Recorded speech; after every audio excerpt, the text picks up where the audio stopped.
Hi, I'm Paul Seal from coached.co.uk. Welcome to this new series where I show you how to build an e-commerce website in Umbraco using Vendr. Vendr is from Outfield Digital, and they were managing T-commerce, and they decided to create a new e-commerce solution for Umbraco V8. And it's all to do with having your content nodes, turn them into products, and have a shopping cart and a checkout process. And they've made it really easy to add a shop to your already existing website, or do it for brand new ones as well. But hopefully you'll realize how good it is and how easy it is to use.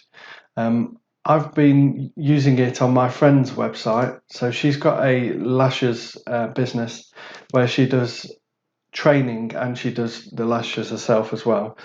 And she sells products, and before she was using I think she was using Equid, and we embedded it on her live site with JavaScript, and it was just like it wasn't really isn't I hadn't actually integrated it with the Umbraco site, so they were managing things in two different places, whereas now she can manage the content and everything all in one place and the shop. So it's not quite finished yet, the site that I've been doing for her, because I've just been doing it in my spare time. Um, but basically, if you go through to her site and then you go to the shop, you can then go through to some products and add them to your cart. So this has now been built with Vendr. So if we click on add to cart, that's been added to the cart. I'll probably put a message on about that, but here we have a shopping cart. We can update this and add more products to it, so we can see we've got the price, the amount for this order line. We can see the link to go through to the product, the image, and we've got the total price here, and then we can go to checkout. Now I changed the quantity and clicked on update cart. Obviously I've got some style things to fix on this, but it will get done, and the nav is annoying, but hey ho. That's not to do with what I'm showing you anyway. So if we go through to checkout, and here, this is using the Vendr checkout package. So you can just install this checkout package and it gives you all this. And you can customize some of the colors and images that you have on the head and things like that. But yeah, this is a working checkout. I've got it set up with PayPal. So with the sandbox environment, so I can test it, but it goes all the way through and takes a payment. So let me show you that.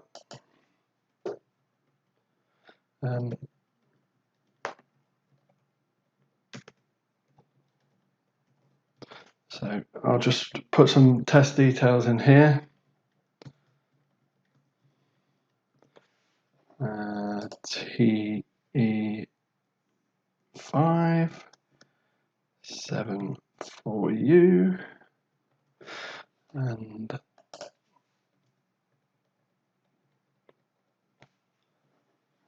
so yeah, this is the checkout that you get with the checkout package that they've given us. This is one of my favorite parts about Vendr, the actual checkout that they've given you. So it just makes your life easier. So you can add different shipping methods and things like that. You can add different payment methods. So I'm going to choose the PayPal payment method, and I'm going to say that I'll pick it up. Continue to review order. Yeah. And agree to that and continue to process payment. And then I need to just log in to PayPal. Okay, so I'm just going to log into PayPal using these test details.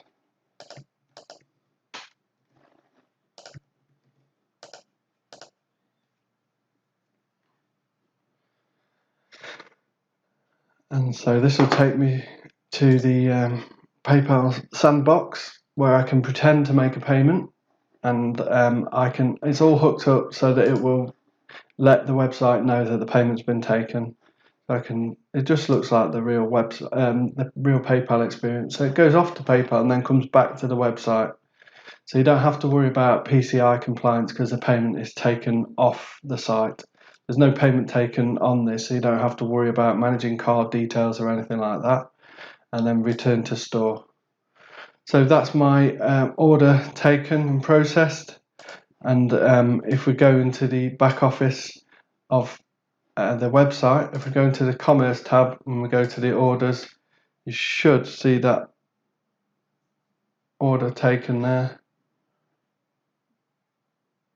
I don't think it's updated yet, but basically there it goes.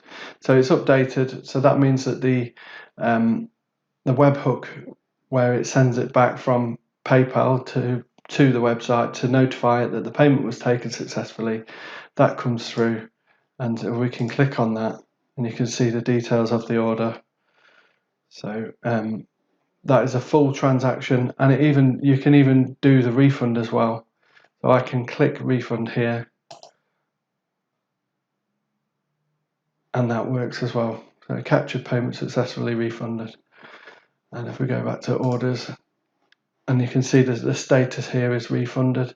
There's all sorts of things with Vendr, like you can add different statuses. So if we go into Vendr here, stores, Megan Thomas lashes, we've got different statuses we can add. We can change the colours, all the shipping methods if we want, the payment methods. This is what I was saying about PayPal. I'll show you how to set up the PayPal payment provider in one of these videos as well. Countries and things like that. So I'll go more into detail as we set up the store.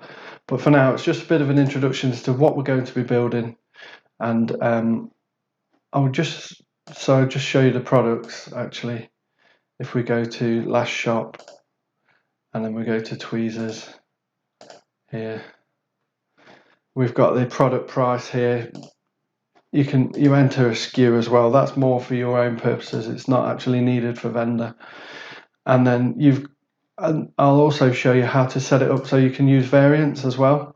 So you can have different, I'll discard those changes. You can have tweezers with golden handle or something like that.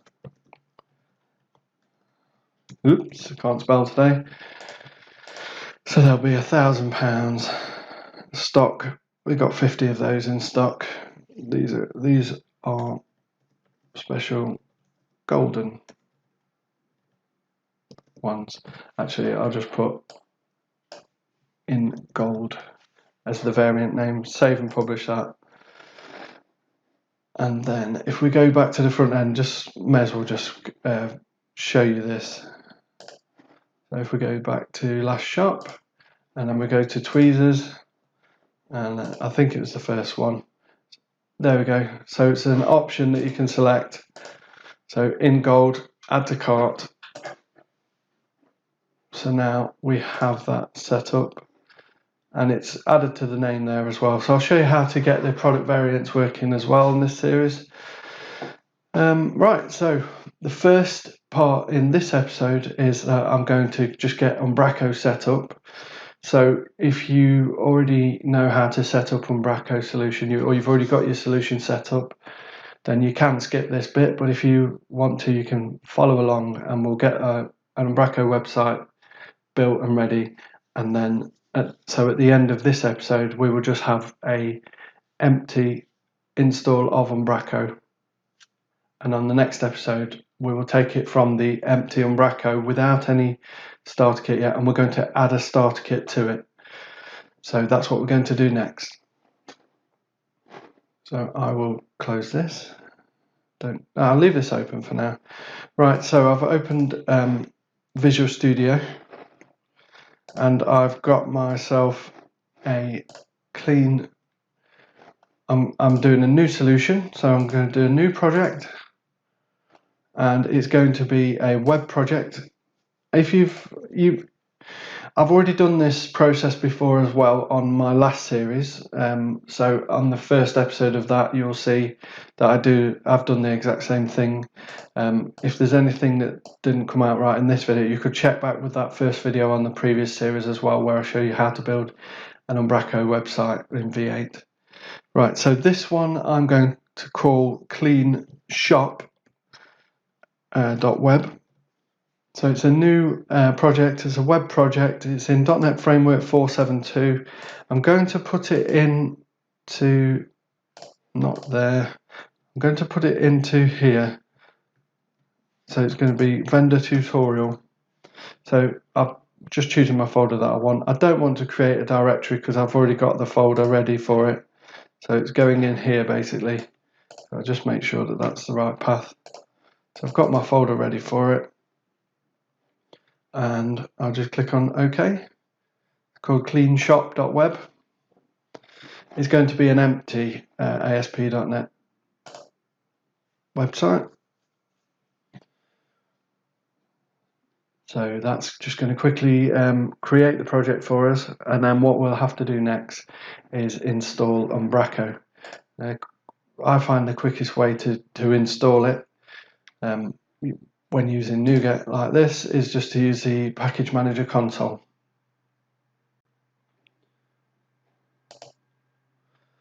So when it's all loaded up, so I can just do install package Umbraco CMS, and this will just get whatever the latest version is, and today it's 8.6.1, so just hit enter on that. So I've only got one project, so I don't need to worry about which project was selected to install it into. So it's just the cleanshop.web project. That's going to get the Umbraco NuGet package and all of the dependencies that it needs, and it's going to install that into this new project. And if we have a look at the folders, we can see that there's a packages folder here, and this will start filling up with all the different packages that it needs. Whilst it does that, let's create the database. So in SQL Server Management Studio, I'm going to create a new login. I'm going to call it Clean Shop. It's going to have SQL authentication. So the password, it doesn't really matter what the password is, as long as you remember it. I don't want to enforce password policy, and I think that is it. Okay. The other thing to note, sometimes this catches people out, but if you right click on your server, go to properties, and just make sure that in security you've got SQL Server and Windows authentication mode selected. You might have issues where it can't connect to the database and you don't know why, and it's driving you crazy, but you've probably got Windows authentication mode set up and you've not enabled the SQL Server and Windows authentication mode. So that's just an extra one there. And then we'll do a new database, and we're going to call this one, so the install's done, that's good. Let's go back here, so clean shop. Don't need to set any options, just leave it as it is default. Click on OK. And then for our clean shop login, we're just going to do the user mapping, and we'll do this there, and we'll just give it DB owner. So we tick that and say DB owner and then OK. So that's it. So as long as you remember your username and password, you should be good to go. With this now, so far we've just installed Umbraco. We're going to hit the website in a moment and go through the wizard to connect to the database.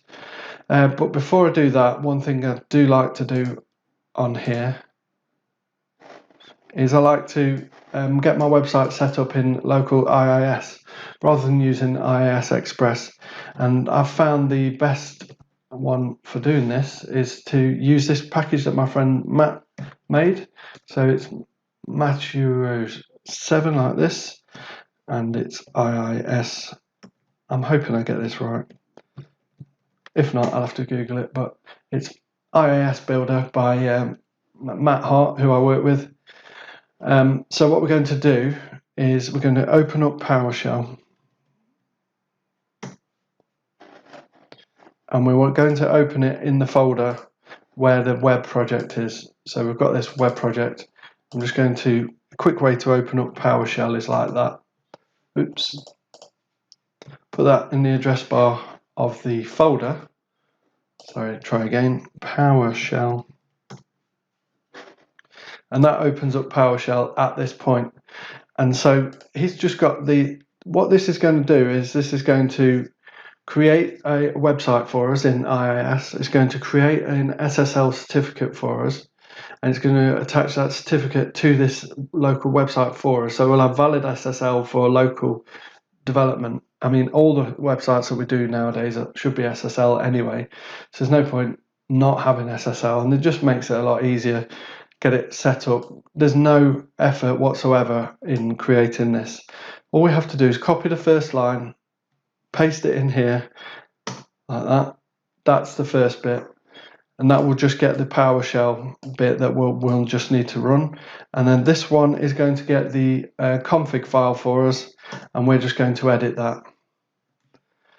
So if we go into the web folder, what that's done by running those two commands, it's downloaded two files for us basically. And then we can edit this, and what we want to do is change this to be clean shop. And there's another little tip: if you've not seen any of my videos before, localtest.me, anything.localtest.me goes to your local machine, so that's 127.0.0.1. So again, there's no worries about mapping the host, mapping the address in your host file to tell it to come to your local machine. You don't need to worry about that if you use localtest.me. So it's good in combination with this anyway. So this config file, I'll just change this here as well. So yeah, this config file is actually going to be read by the PowerShell command, and it will create the website for us in IIS. So all we have to do now is just run this PowerShell. So I think if I do run with PowerShell, so that's run. So now I do have a website. So what I can do here, I can go back to my clean shop, give this a rebuild. So if you do build and then rebuild solution, so that means that we're ready to hit the website address. So if you remember, the website address was cleanshop.localtest.me, and we can go to HTTPS on that and hit enter. And what we will see is we will see the wizard for installing Umbraco. Now, if this doesn't work, if you can't get the PowerShell script to work and you still want to carry on with the tutorial, what you can do is you can just click on the web solution, and then you can just do debug, and then just do start without debugging, or press Control and F5, or you can do it with debugging, but at this point you don't need to be debugging anything. So you can either hit F5 or Control and F5, and you'll do that with a different, that will use IIS Express. So you can still, if you had trouble with that part on this and you feel stuck at this stage, you can run it a different way. You don't need to do IIS. So here we are, we're at the screen where we need to set it up. So you put your name and email address. What I like to do is, on these sort of tutorial videos, just do admin@admin.com and then put in a password. And then I'm going to click on customize. Don't do install, that will do a default install that'll have a starter kit for you. So do customize. Continue, I do want a machine key, and I don't want to choose compact edition. I've got my own SQL Server database, so I just need to get my server name there, and my database name is Clean Shop. Clean Shop is my login and my password. Click on continue, so that if it got to this stage, then it can connect to the database, so that's good. And then again, I want to say no thanks, I don't want to install a starter website.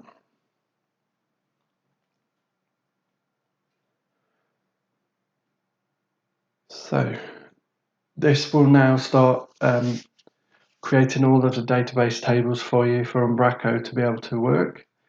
Again, this is Umbraco 8.6.1, so it's the very latest as of recording this video.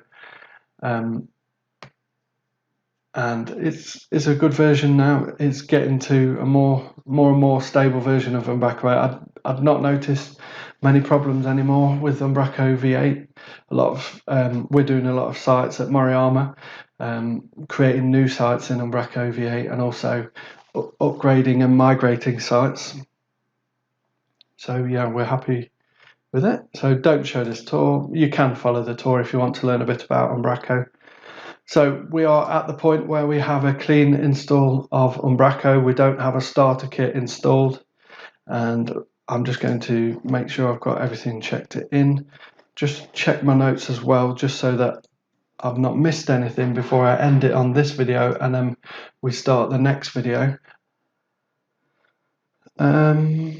Yeah, I think, one thing we can do is we can just go into here and we can rename the solution, because the solution gets named the same as the project. I just want to take the web off because we will have a cleanshop.core library at some point as well.